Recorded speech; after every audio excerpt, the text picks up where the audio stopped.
Oggi vorrei provare a rispondere alla domanda di Ettore, che mi chiede di approfondire il tema dei rapporti tra Roma e l'Estremo Oriente. Ogni volta che ci si trova a trattare di questo argomento, automaticamente si finisce col citare la famosa legione perduta di Crasso, ovvero quei legionari che, sconfitti a Carre, secondo Plinio erano stati deportati dai Parti in Margiana.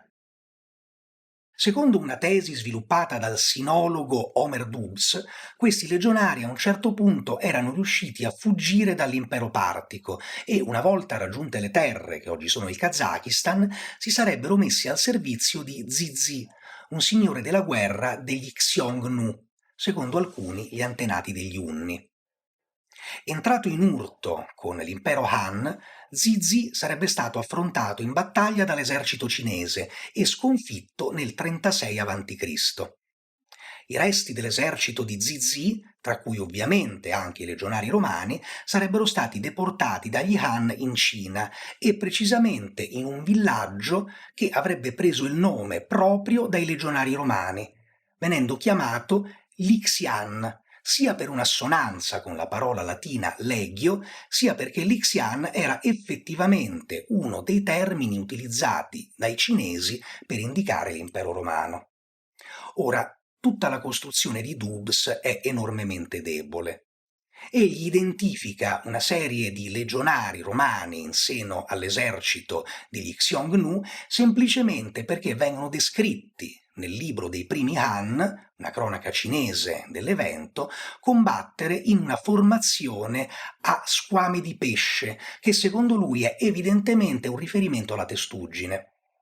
In più, sempre nel libro dei primi Han, viene descritto un sistema difensivo a doppia palizzata intorno alla città di Zizi, che, secondo Dubs, è senza alcun dubbio un chiaro riferimento alla tecnica militare dei Romani, precisamente ai sistemi difensivi che i legionari erigevano a tutela dei castra.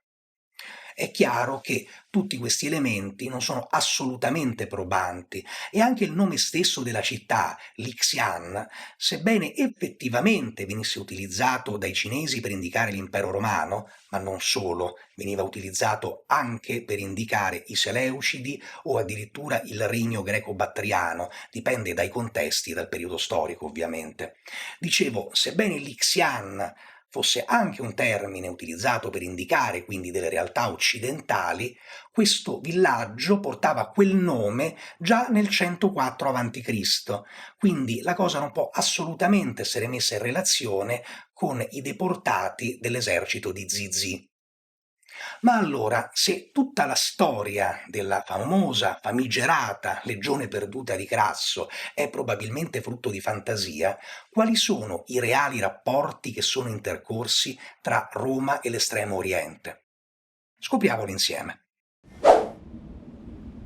Il primo episodio, che sembrerebbe riferirsi a dei contatti tra il mondo romano e quello cinese, parrebbe di epoca augustea. Floro scrive di due delegazioni, una degli indiani e l'altra del popolo dei Seres, che giungono alla corte dell'imperatore con ricchi doni, tra cui degli elefanti, delle perle e delle pietre preziose. Seres è una parola che deriva direttamente dal latino sericum, che a sua volta deriva dal greco serikos, che indica la seta. I romani dunque, per indicare i cinesi, utilizzavano un termine che nasceva direttamente dal nome della mercanzia cinese più caratteristica, appunto la seta, che d'altra parte a Roma era molto apprezzata, anche se non se ne conosceva in maniera precisa la natura.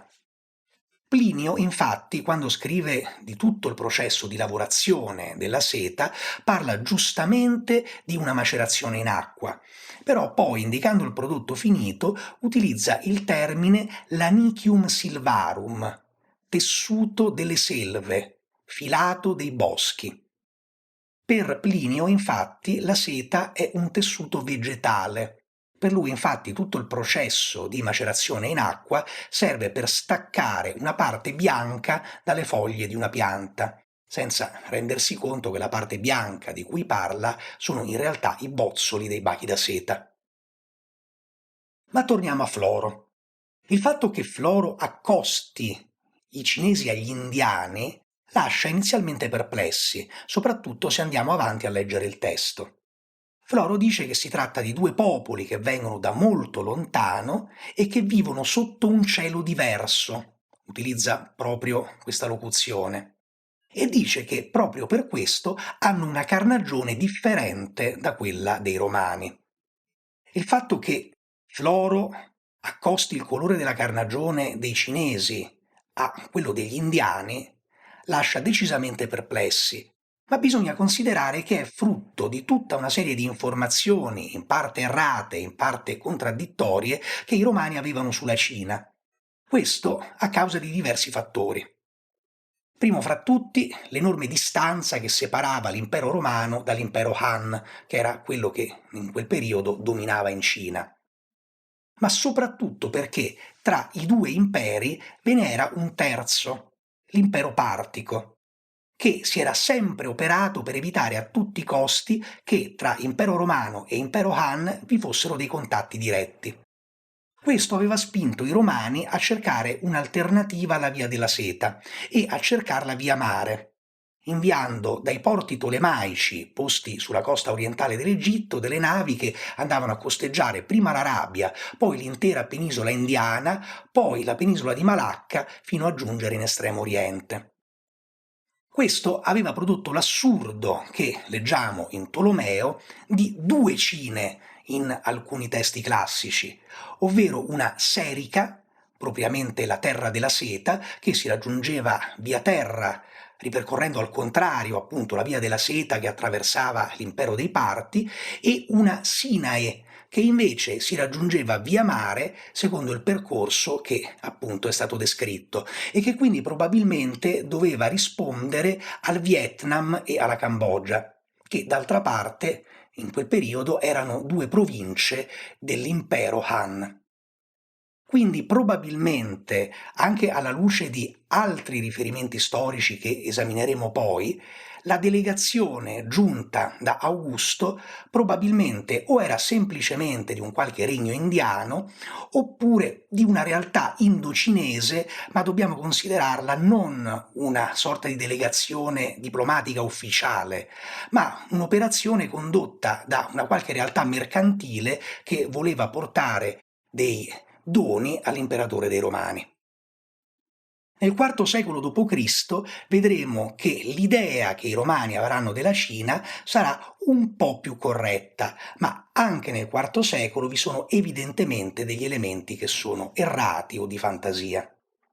Ammiano Marcellino scrive che la terra dei Seres è circondata da alte mura, e questo è chiaramente un riferimento alla grande muraglia cinese. Scrive poi, giustamente, che è nella terra dei Seres che si fabbrica la seta, anche se anche per Ammiano Marcellino la seta è un tessuto vegetale. A questi due dati, però, Ammiano aggiunge tutta una serie di elementi che sono evidentemente frutto della fantasia più sfrenata. Marcellino ci dice che in Cina non esiste la guerra, il popolo è completamente pacifico ed è talmente tanto onesto che quando mercanteggia non usa la voce, ma semplicemente con lo sguardo riesce ad attribuire il prezzo alle merci. Oltretutto dice che i cinesi sono un popolo talmente tanto generoso che molto spesso donano le loro mercanzie senza prendere nulla dai mercanti stranieri. La cosa curiosa è che tutti questi elementi idilliaci relativi alla terra dei Seres, che oltretutto per Ammiano Marcellino ha anche un clima magnifico e invidiabile, si rispecchiano, come vedremo, nell'idea che i cinesi avevano dell'impero romano. Nel 97 d.C. il generale Ban Chao, che era stato inviato dall'imperatore He a difendere i confini occidentali dell'impero Han, aveva appena terminato la sua campagna vittoriosa contro i barbari Xiongnu, che, come abbiamo già detto, probabilmente erano gli antenati degli Unni. Combattendo contro gli Xiongnu, Ban Chao si era sospinto fino alle terre comprese tra il Mar Caspio e il lago d'Aral, e qui aveva deciso di inviare un suo uomo di fiducia, un certo Gan Ying, in una delicata missione diplomatica. prendere contatto con un potente impero che si trovava ad occidente, del quale i cinesi avevano spesso sentito parlare, ma con il quale fino ad ora non avevano ancora avuto alcun rapporto.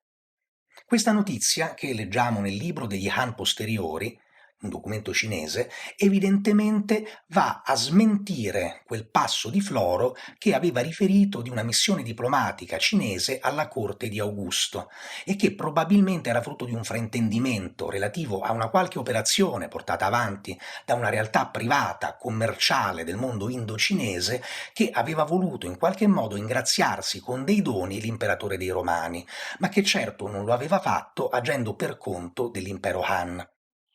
Nel libro degli Han posteriori leggiamo che Gan Ying aveva viaggiato fino alla terra di Anxi, come i cinesi chiamavano l'impero partico, ma che qui, dopo aver appreso che per continuare il suo viaggio si sarebbe dovuto imbarcare e solcare un grande mare, aveva deciso di tornare indietro. Non sappiamo quale sia questo grande mare di cui parla il libro degli Han posteriori. Forse il Mediterraneo, più probabilmente il mare del Golfo Persico. Comunque siamo certi del perché Gan Ying decise di tornare indietro. I parti, leggiamo, avevano detto al messo cinese che se voleva raggiungere le terre dei Romani lo avrebbe dovuto fare via mare, ma che il viaggio sarebbe stato molto lungo. Se i venti fossero stati a favore, cosa che però non capitava quasi mai, il viaggio sarebbe durato 3 mesi. In caso contrario, i tempi si sarebbero dilatati fino a 2 anni. Oltretutto, proseguirono i parti, su quel mare aleggiava uno spirito strano, malinconico, che a volte entrava nel cuore dei viaggiatori e li spingeva verso la morte.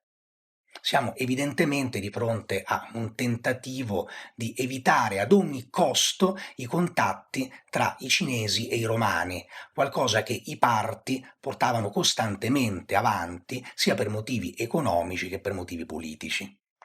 Comunque, davanti a un resoconto così inquietante, a un racconto così apocalittico, Gan Ying aveva deciso di tornare indietro. Però prima aveva raccolto tutta una serie di dicerie e di informazioni di seconda mano relative all'impero romano, perlomeno per aver qualcosa da riferire a Ban Chao. Quanto leggiamo nel libro degli Han posteriori relativamente a Roma è quindi di conseguenza per massima parte frutto di fantasia e inesatto, anche se vi sono alcuni punti che forse sono realistici.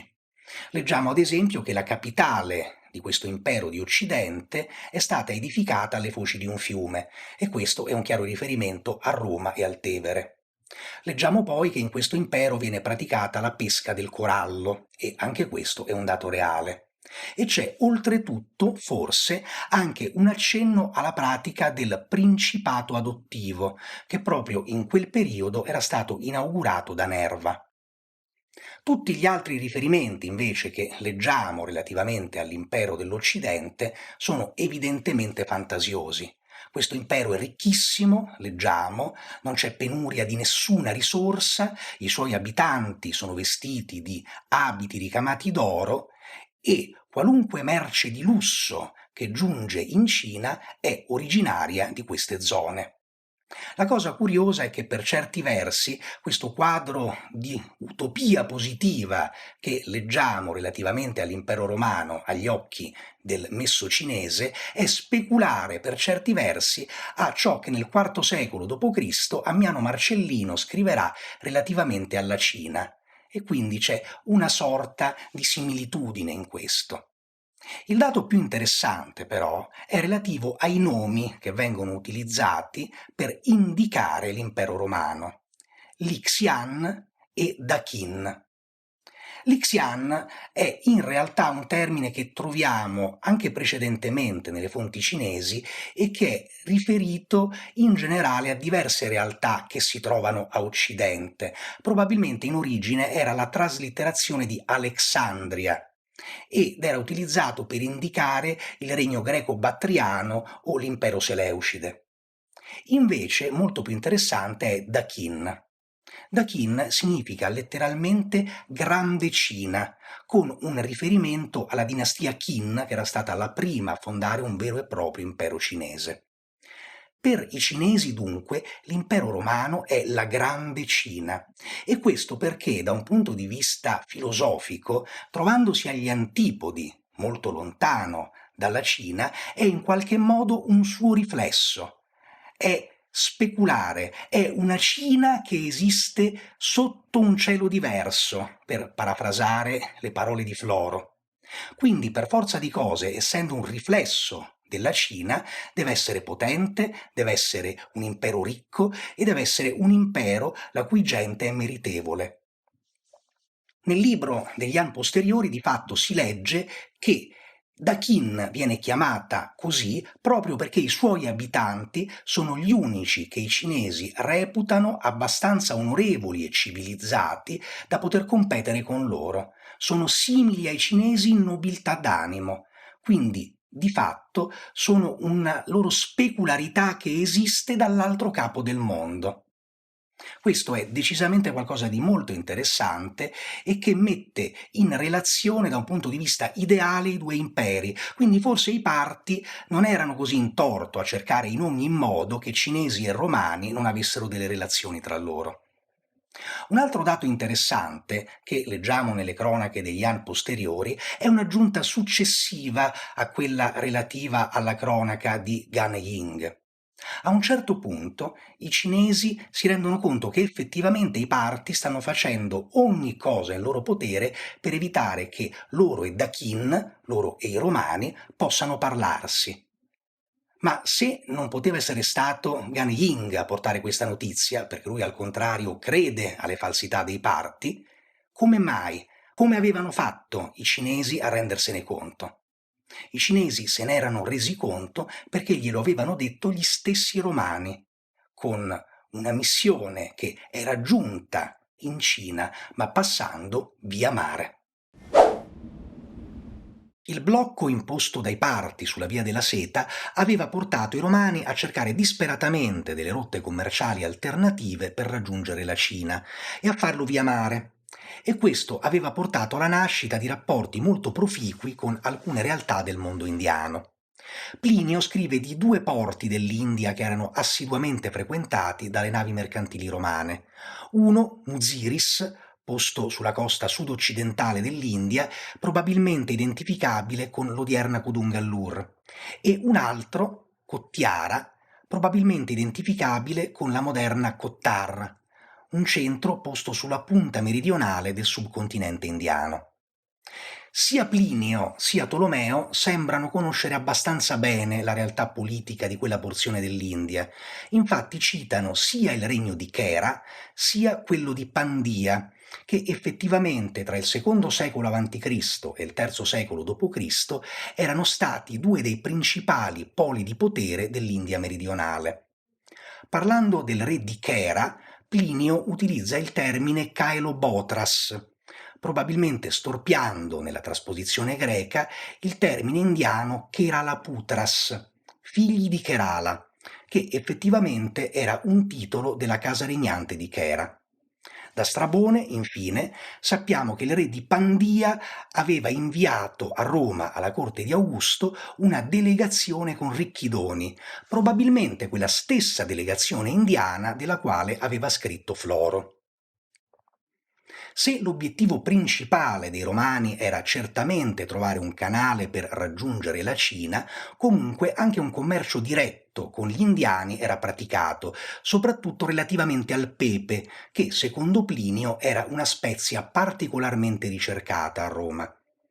Le stesse fonti dell'India meridionale parlano delle navi degli Yavana che giungevano cariche di oro e di vino e ripartivano cariche di pepe.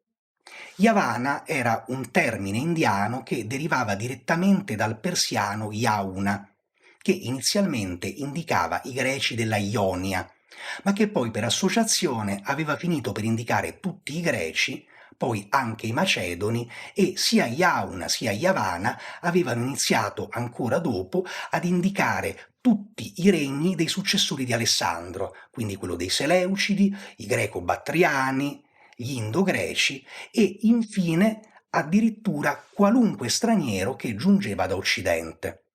Quindi se in una fonte indiana tra il I secolo a.C. e oltre troviamo il termine Yavana, probabilmente si riferisce ai Romani. Da semplici scali commerciali, le sedi frequentate dai Romani in India avevano iniziato lentamente ad evolversi in vere e proprie piccole comunità di migranti, abitate da persone che facevano diversi mestieri anche non relati al commercio, addirittura legati in alcuni casi al mercenariato. Leggiamo infatti nelle fonti dell'India meridionale che gli Yavana erano dei mercenari temutissimi. Ad esempio, la guardia dell'imperatore di Pandia era costituita proprio da Yavana. Leggiamo ancora poi di macchinari per la guerra che erano stati fabbricati grazie all'ingegno degli Yavana. Tra questi macchinari viene citato un arco meccanico ed è immediato il rimando ad una qualche macchina da guerra simile ad uno scorpio. Quanto fosse radicata la presenza di una certa parte dei Romani in India meridionale ce lo dice anche la tabula pentigeriana, che mostra accanto a Muziris un tempio al divo Augusto, a riprova di una popolazione romana che evidentemente doveva essere stabile in quel porto dell'India e che doveva frequentare anche un tempio per portare avanti le proprie necessità religiose. Nella costante ricerca di una rotta per la Cina, i Romani a un certo punto cominciarono a battere anche la costa orientale dell'India ed infatti nel periplo del mare Eritreo troviamo citato il porto di Poduche, probabilmente identificabile con il sito di Ericamedu. Proprio da Poduche doveva essere passata quella missione che l'imperatore Marco Aurelio aveva inviato presso l'impero Han e che era giunta in Cina nel 166 d.C. Dal libro degli Han posteriori riusciamo a ricavare che nel 166 d.C., sulle coste del Vietnam, giunse una nave da Dakin, quindi dall'impero romano, con a bordo una delegazione per la corte imperiale. Scortati alla capitale cinese di Luoyang, gli ambasciatori si presentarono come inviati dell'imperatore Antun, Marco Aurelio Antonino, e davanti alla corte cinese lamentarono grandemente che, a causa dei parti, i loro due imperi, quello romano e quello cinese, non riuscivano ad avere dei rapporti sereni e continuativi. Quando gli ambasciatori dovevano essere partiti da Roma, dovevano essere in corso le campagne partiche di Lucio Vero. Quindi è assai plausibile che dietro a questa lamentazione si nasconda una volontà romana di un intervento Han contro i parti. Le fonti cinesi però non sembrano più di tanto interessate ad approfondire la questione. Al contrario, segnalano con una certa stizza e con un certo disappunto che i doni portati dagli ambasciatori di Dakin non sono poi questa gran cosa e che forse tutte le voci che parlano della grande ricchezza di Dakin andrebbero ridimensionate. I doni che sono descritti sono delle zanne di elefante, dei corni di rinoceronte e dei gusci di testuggine. Nasce il ragionevole dubbio che gli ambasciatori romani, a un qualche punto del loro viaggio, siano stati rapinati da dei pirati e che abbiano cercato di sostituire i doni perduti con delle merci acquistate in India. Sicuramente delle merci di valore, ma che non dovevano aver colpito più di tanto nel loro esotismo i cinesi, che al contrario sappiamo erano invece dei veri e propri patiti, dei vetri colorati che si producevano in Occidente.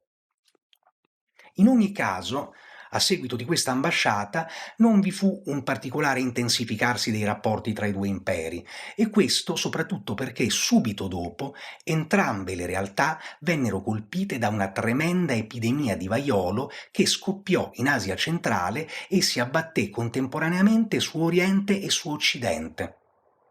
Anche nella sfortuna i due imperi sembravano legati da un filo invisibile, l'uno lo specchio dell'altro, perché sia l'impero romano sia l'impero Han, a causa del morbo, che viene ricordato nelle fonti latine come peste antoniniana, ebbero delle tremende ripercussioni sia per quanto riguarda la politica interna, sia per quanto riguarda la difesa dei propri confini.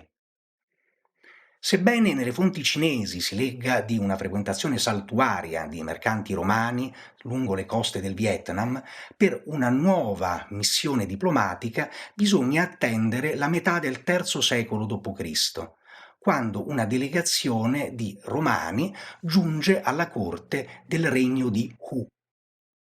L'impero Han ormai era crollato nel 220 d.C. e ora la Cina era divisa in tre regni. In questo caso, i doni portati dagli ambasciatori romani vengono ricordati come splendidi e ricchissimi, e questo perché in massima parte si tratta di manufatti in vetro colorato. Sempre di questo periodo è una fonte cinese che ricorda l'abilità degli artigiani di Dakin di creare il cristallo dalla sabbia con l'ausilio del fuoco. Chiaramente una descrizione del processo di vetrificazione e oltretutto una fonte molto importante perché potrebbe sottintendere a una presenza stabile di artigiani romani o comunque provenienti dal mondo romano in Cina. L'ultima azione diplomatica romana diretta a una realtà cinese è del 282 d.C., presso l'impero Jin, che era riuscito a riunificare buona parte della Cina e probabilmente doveva essere stata promossa dall'imperatore Caro in funzione antipersiana. Vi saranno in futuro anche altre operazioni diplomatiche promosse da realtà occidentali, precisamente da Bisanzio, dirette verso la Cina. Eppure, se noi oggi sappiamo bene che Bisanzio è in realtà un prosieguo dell'impero romano, è la parte orientale dell'impero romano che continua a sussistere, i cinesi in qualche modo dovevano aver avvertito comunque una sorta di cesura. Infatti, per indicare il paese di provenienza di questi ambasciatori, non usano più il termine Dakin, bensì il termine Pulin, che probabilmente è semplicemente una traslitterazione del greco polis, città. Se questo video vi è piaciuto, mettete un mi piace, iscrivetevi al canale e se avete anche voi delle domande, scrivetele nei commenti. Grazie.